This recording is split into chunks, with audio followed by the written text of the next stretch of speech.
La siguiente presentación va a ser de Melibea Riaño Pailos. ¿Estás por ahí, Melibea? Sí. ¿Se escucha? Sí. Sí, ahora. Bien. Melibea es actualmente estudiante de 5º año de doble grado en traducción e interpretación y Derecho en la Universidad de Salamanca. Habla con fluidez inglés, francés, español y está estudiando japonés. Y se interesa especialmente por la traducción literaria, la filosofía del derecho y los derechos de la mujer. A lo largo de su formación académica ha sido parte del semillero de Derecho Procesal del Instituto Colombiano de Derecho y ha mostrado su pasión por los derechos humanos, la cultura, que le ha llevado a interesarse especialmente por la investigación y la divulgación y en concreto por la relación con los derechos, en relación con los derechos de las mujeres y la justicia social. Cuando quieras, Melibea. Muchas gracias. ¿Se ve bien? Sí. Vale, perfecto. Aquí. De acuerdo, cuando quieras. Bueno, pues en esta presentación, en esta ponencia, voy a analizar el mito del cortador de bambú desde un punto de vista traductológico y cultural, y su impacto y diferencias entre la obra original y la adaptación cinematográfica que hizo el estudio Ghibli. Una de las primeras lecciones que aprendemos en el grado de traducción es a redefinir el concepto de equivalencia, ya que al pasar de una cultura a otra siempre va a haber algún tipo de pérdida y el traductor tiene una especie de deber por intentar siempre ganar algo como contrapeso. Esto tiene que ver sobre todo porque con la evolución de las teorías de la traducción ya es completamente aceptado que hay una dimensión cultural y una ética en todo acto traductivo. Así que realmente aquí lo que yo buscaba era sobre todo analizar cómo una cultura tan diferente como es la japonesa, y sobre todo un mito que está tan influenciado por la religión, nos llega a nosotros hoy en día también siendo producto de una adaptación que ya hace una reinterpretación porque está hecho por una persona del siglo XXI y por la traducción que se hace en plataformas de streaming como Netflix. El cuento del cortador de bambú es una obra anónima, se considera el primer relato de ficción de la literatura japonesa y se sitúa en el periodo Heian. Esto hace que tenga una gran cantidad de influencias budistas y sintoístas y básicamente es la historia de un cortador de bambú, un campesino, que un día trabajando se encuentra una caña de bambú brillante y al cortarla aparece una niña diminuta. Esta niña decide adoptarla, se la lleva a su casa con su mujer y esta niña empieza a crecer a un ritmo alarmante. En un periodo muy corto se convierte en una adulta y empieza como a manifestar unas cualidades que no son, por así decirlo, muy humanas. Tiene una belleza sin igual y empieza a llamar la atención de cualquier tipo de hombre, desde campesinos hasta el propio emperador. Hacia el final del mito se revela que esta princesa, por así decirlo, esta mujer, proviene de un mundo celestial básicamente que no es humana, como ya se podía esperar. Y básicamente termina el mito cuando ella tiene que volver a su mundo. La película que dirigió Isao Takahata y se estrenó en 2013 hace una reinterpretación, por así decirlo, mucho más humanista. Tiene un estilo de animación con un entintado que nos recuerda a los pergaminos del periodo Heian, y yo creo que este es como uno de los factores que más intenta reflejar la cultura y la época del mito original. Aquí ya también encontramos el primer aspecto que puede llamarnos la atención, que es el título de la película. Pasamos de poner el foco en el cortador de bambú, que a pesar de no ser protagonista, puede llegar a hacer a verse reflejado más fácilmente, puesto que un cortador de bambú es una persona de a pie, mientras que en la película ya se centra en la verdadera protagonista, que es Kaguya. En el original, en japonés, se refieren a Kaguya como Hime-sama, un sufijo que se puede traducir como dama, princesa o noble. Esto realmente, al traducirlo como princesa, que realmente no es una traducción errónea, nos da una imagen muy concreta, puesto que en el mundo más occidental, en Europa, tenemos una concepción muy clara de lo que es ser princesa. Pero el problema es que realmente Kaguya no era una princesa, es una persona que apareció en un bambú y la persona que la adoptó no tenía ningún tipo de lazo con lo que nosotros podemos imaginar que podía ser una princesa, ni una familia de prestigio, ni una dinastía. Entonces, claro, el ya utilizar la palabra princesa en el imaginario occidental nos da una imagen muy concreta de quién es Kaguya, por así decirlo. Dentro de los desafíos que he decidido analizar, me voy a centrar sobre todo en el final de la película, puesto que me ha parecido el momento en el que más elementos religiosos, que son los más interesantes, había.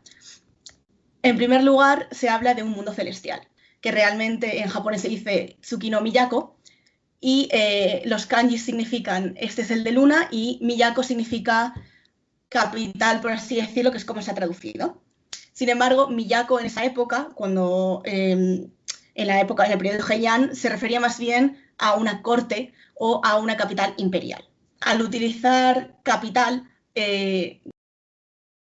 a mí por lo menos me daba más una sensación como cosmopolita, y realmente Luna no es un símbolo que en nuestro, bueno, sobre todo en las influencias religiosas que hay en Europa, nos lleve a lo divino, por así decirlo. Es algo mucho más, a lo mejor sí que nos lleva por un poco más espiritual, pero no nos remite a un mundo celestial o a lo que hay después de la muerte, por así decirlo. Entonces, claro, yo también quería aclarar que esta ponencia no pretende decir cuál es la mejor opción de traducción, porque el mundo de la traducción es muy gris, no es de blancos y negros. Entonces, realmente es más bien como analizar las decisiones que se han tomado y por qué.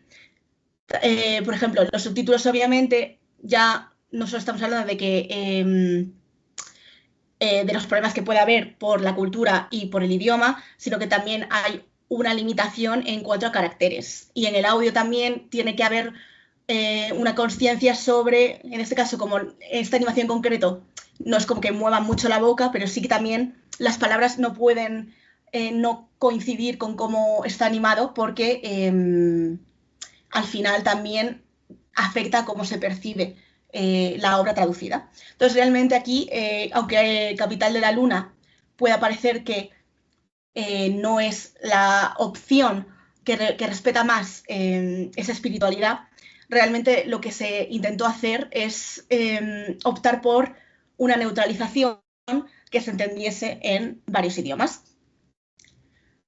En cuanto a Regreso a la Luna, hacia el final del cuento, Kaguya, unos emisarios de este mundo celestial lunar, vienen a buscarla para que vuelva. En el cuento original y en la adaptación cinematográfica no se menciona por qué Kaguya está en la Tierra.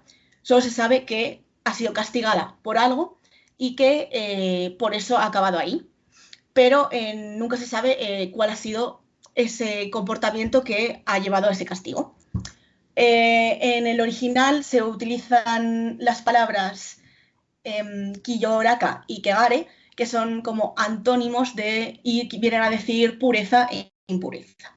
Pero al traducirlo se habla de suciedad también, y una cosa muy curiosa es que también Kaguya a veces habla sobre la tierra, que no existe esa impureza en la tierra, y en otras traducciones dice que ella no está contaminada, por así decirlo. Entonces, dependiendo del idioma, de los subtítulos o si se ve con un doblaje, se puede ver como distintos matices sobre cómo se siente Kaguya, y se puede ver a una Kaguya más humana.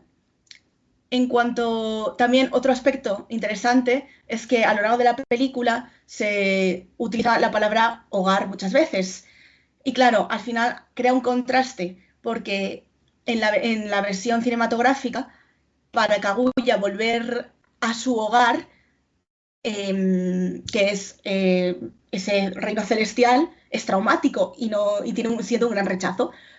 Pero claro, hogar es una palabra que está cargada por lo menos en español, de sentimientos positivos. Entonces, se ve mucho más aquí el contraste, porque en el mito original realmente el foco está puesto en que el mundo celestial es al que aspira a llegar Kaguya y que realmente sí que es una vuelta al hogar porque nunca debió estar en la Tierra. Y aquí realmente Kaguya quiere quedarse en la Tierra porque ha aprendido a amar y piensa que realmente o sea, que realmente la Tierra es un lugar en el que puede ser feliz. Después, obviamente la película yo siento que pierde bastante en cuanto a influencias religiosas, también porque Takahata hace una oda a la vida, entonces tiene una concepción budista muy diferente y sintoísta muy diferente a la que se podía tener en el periodo Heian. Realmente, lo que venía diciendo antes, en el mito, la iluminación y el desapego son algo que alcanzar. Y en cambio, y hay que desprenderse de ese deseo y sufrimiento terrenal. Pero aquí realmente Takahata, de hecho, en una entrevista, afirmó que su interpretación lo que quería venir a decir es que hay que aprender, antes de pasar a otro mundo, antes de morir, hay que aprender a vivir en la tierra. Y también